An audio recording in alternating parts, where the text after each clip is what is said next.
O que exatamente é a centelha que separa uma rocha de uma planta? Parece simples, né?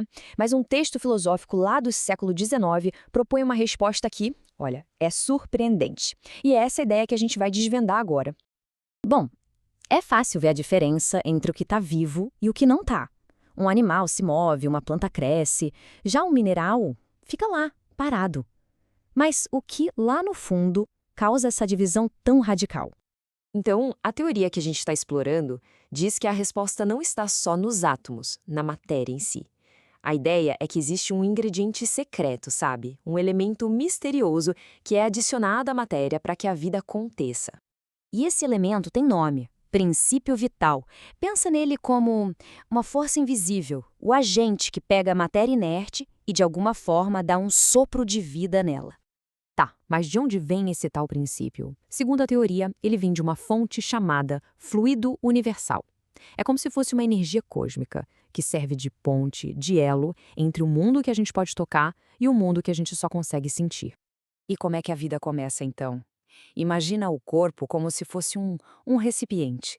Ele absorve esse princípio vital, assimila ele, e é exatamente nessa união, nesse momento em que os dois se combinam, que a mágica acontece. A vida surge. Para a gente entender isso melhor, o texto usa umas analogias ótimas. Pensa num relógio antigo. Todas as engrenagens podem estar ali, perfeitas, mas se não tiver a mola principal para dar um impulso, ele não passa de um objeto parado. O princípio vital é essa mola. Ou então, uma outra analogia excelente, uma bateria. A energia está ali, guardadinha, latente. A vida seria o momento em que essa energia é ativada, o fenômeno que acontece quando todo aquele potencial finalmente é liberado. Ok, se a vida é essa máquina em movimento, o que acontece quando ela inevitavelmente quebra? Essa teoria tem uma explicação bem direta sobre o que é a morte. A morte, por essa lógica, não é o fim da força vital, mas sim o esgotamento da máquina. Chega um ponto em que as peças, os órgãos estão tão desgastados que aquela mola da vida não consegue mais fazer a máquina funcionar. Simples assim. E depois, o que acontece? Bem, os componentes se separam.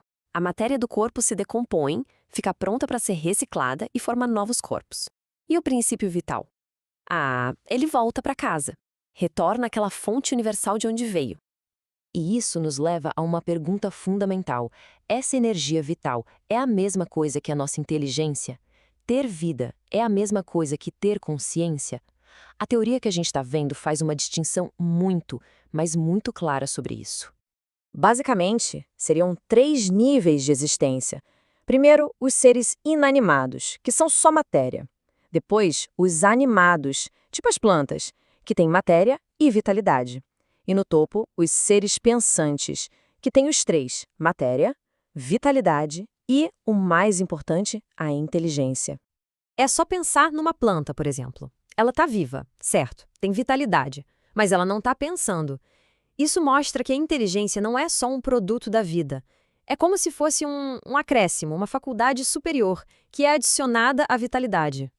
E isso nos traz a uma última distinção, que é simplesmente fascinante: a diferença entre o instinto e a razão.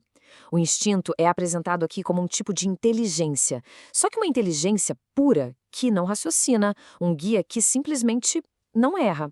A nossa razão, por outro lado, nos dá o livre-arbítrio, a liberdade de escolha, mas também a liberdade de errar, né? E muito. Já o instinto é visto como aquele guia mais seguro, aquela voz interior que muitas vezes a gente simplesmente decide ignorar. E, para fechar, fica uma ideia bem provocadora, que foi tirada de uma simples nota de rodapé do texto original. E se o instinto não for só nosso? E se ele for, na verdade, uma orientação sutil de uma outra inteligência, uma força oculta nos guiando? Uma questão para a gente pensar, não é?